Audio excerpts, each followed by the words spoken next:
What happens when your closest ally turns into your toughest opponent?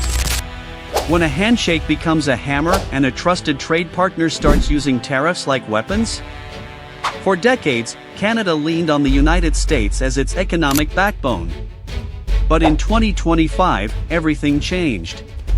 And now, in a bold and unexpected move, Canada is redrawing the map, forming new trade alliances to dodge US tariffs and take back control. Could this be the beginning of a North American breakup?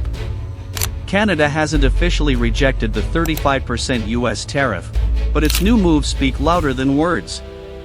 And with Mexico stepping into the picture, is a new power bloc forming under America's nose? On August 1, 2025, a routine press briefing in Washington turned into a geopolitical earthquake. President Trump, standing at the White House podium, announced that tariffs on Canadian goods would rise to 35%. Not just on aluminum or lumber, but across a broader set of industries, including steel, auto parts, and industrial chemicals. For many Americans, it sounded like a move to protect US jobs. For Canadians, it felt like a betrayal. Within hours, Canadian businesses were scrambling. Exporters in Ontario and Quebec saw contracts pulled. Manufacturing firms halted shipments. Even small farmers in Saskatchewan suddenly found their US buyers vanishing. And while media headlines focused on the political drama, something much deeper was unfolding behind the scenes, a complete re-engineering of Canada's trade policy.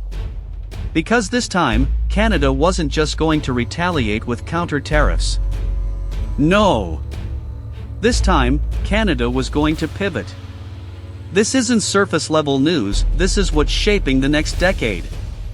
If you're someone who thinks deeper, welcome to the front row. Subscribe to Globe Chaos Insights. Let's rewind to early 2025. When Trump returned to office, he promised a second wave of America First. His administration quickly moved to reimpose tariffs on foreign imports, claiming it was necessary to bring jobs home. Canada hoped for exemptions under the USMCA, the free trade agreement linking the US, Mexico, and Canada. But Washington wasn't listening. In February, tariffs jumped to 25%. Then in May, another hike. And by August, it reached a staggering 35%. All of this without significant negotiation. It was unilateral and for many Canadians, humiliating. In response, Canada's government had two options: escalate the fight or change the game. They chose the latter. Instead of playing on Washington's terms, Ottawa began quietly building escape routes, new supply chains, new markets, new alliances. The first major move happened just days after the August tariff spike. Canada's Minister of Trade flew to Mexico City for a series of high-level meetings. The public reason? Strengthening North American cooperation. But off the record, insiders revealed the real purpose: to create a legal and logistical backdoor around US tariffs. Here's how it works. Under USMCA, goods that are co-manufactured in Mexico and Canada may still qualify for duty-free access to the US, depending on how they're labeled and assembled. So Canadian companies are now partnering with Mexican firms to share production. For example, a Quebec-based aluminum processor might ship semi-finished goods to Monterrey, where they're finalized and shipped to Texas tariff-free.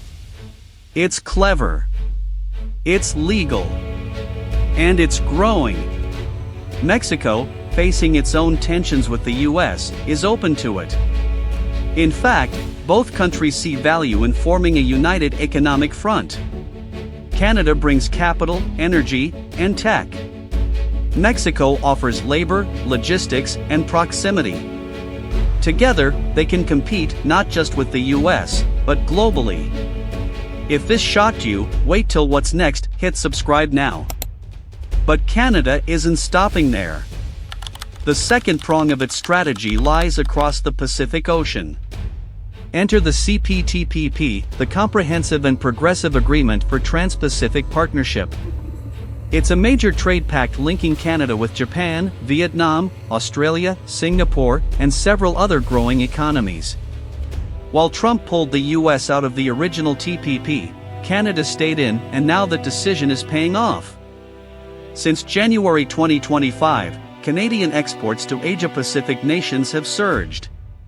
Agricultural goods, tech components, green energy equipment, all finding new markets in places like Japan and Vietnam. Canadian companies are even opening satellite operations in Southeast Asia to serve as staging points for regional trade. And Ottawa is supporting this shift with infrastructure and financing. Export Development Canada has expanded credit lines for businesses pivoting to Asia. The federal government is working on fast-tracked visas for trade missions. And several provincial governments, especially British Columbia, are now funding supply chain partnerships in the Indo-Pacific.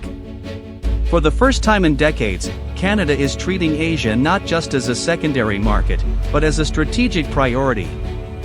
The third piece of Canada's trade pivot brings us to Europe and Latin America. With the US turning inward, Canada is renewing efforts to build stronger economic ties with the European Union through its CETA agreement, and the results are already visible. Germany and France have announced joint clean energy projects with Canadian firms. Netherlands-based shipping companies are expanding their presence in Canadian ports. And Canadian mining companies are working with European partners to create secure, non-Chinese supply chains for critical minerals.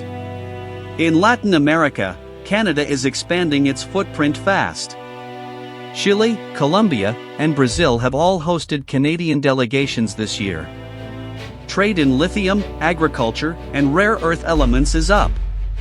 The Mark Carney's government, or whatever succeeds it, is preparing for a future where Canada is less a North American appendage and more a global economic hub. If you're still here, you're not just watching the news, you're decoding it. Hit that subscribe button and stay in the loop while others are left guessing. Now, let's be clear, this is a bold move. Canada is walking a tightrope. On one side, it still needs the US, the two economies are deeply intertwined. On the other side, it's trying to escape the volatility that comes with every American election cycle. Because when one administration treats you like a partner, and the next treats you like a punching bag, you don't have a stable trade foundation, you have chaos. So Canada is diversifying. Spreading risk. Looking for new leverage. And it's doing so with an urgency we haven't seen in decades. But this strategy comes with challenges. Building new supply chains is expensive. Diplomacy takes time. Asian markets are competitive, and European partners come with their own red tape. There's also no guarantee that future US administrations won't retaliate against this pivot. Yet here's the reality: Canada has no choice. It cannot afford to wait and hope that the US comes back to the table. It must act. And that's exactly what we're seeing. While Canada moves outward, the US may be shooting itself in the foot. American manufacturers, especially in states like Michigan, Ohio, and New York, are now seeing their supply chains disrupted. Canadian materials are more expensive. Construction delays are piling up. Automakers are warning of cost increases. And consumers will soon feel the pain at the checkout counter. Trump may claim victory for standing tough, but long-term, this could backfire. By pushing Canada away, the US may lose one of its most reliable partners, both economically and diplomatically. Worse, it signals to the rest of the world that America is an unpredictable trading partner. That has consequences far beyond North America. So what does the future look like? If Canada continues down this path, and early signs suggest it will, we could see a rebalanced economy where only half of Canadian exports go to the US, down from 75% today. That's a seismic shift. It means new trade routes, new alliances, new global influence. We might also see deeper integration with Mexico, possibly even a North American manufacturing bloc without US leadership. We may see Canadian companies leading in Asia-Pacific green tech, or Canadian grain feeding growing cities across Latin America. The possibilities are massive if the pivot works. Real insight, not headlines. Subscribe and don't get left behind. Canada is making a high-stakes move not out of defiance, but out of necessity. When your largest trading partner turns hostile, you find new partners. When the rules of the game change, you find a new table to play at. The question now isn't whether Canada can escape US tariffs, it's whether it can build something better beyond them. Thanks for watching Globe Chaos Insights. If you value deep dives into Canada, U.S. geopolitics, trade, and global strategy, make sure you subscribe and turn on notifications. Drop a comment. Do you support Canada's pivot? Or is breaking away from US trade too risky?